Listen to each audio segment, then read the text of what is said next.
Saudaraku, pasangan selebritis Nabila Lida dan Ilyas Bachtiar mencoba sensasi makan di Karen's Dinner Jakarta.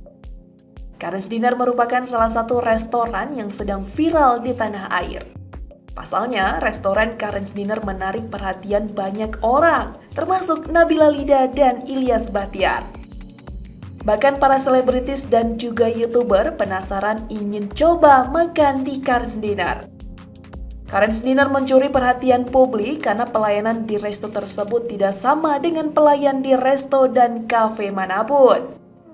Di mana biasanya setiap pelayan resto dan kafe harus bersifat ramah dan sopan terhadap pelanggan.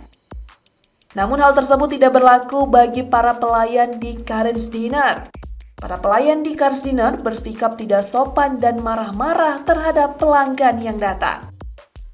Restoran asal Australia tersebut berhasil mencuri rasa penasaran banyak orang.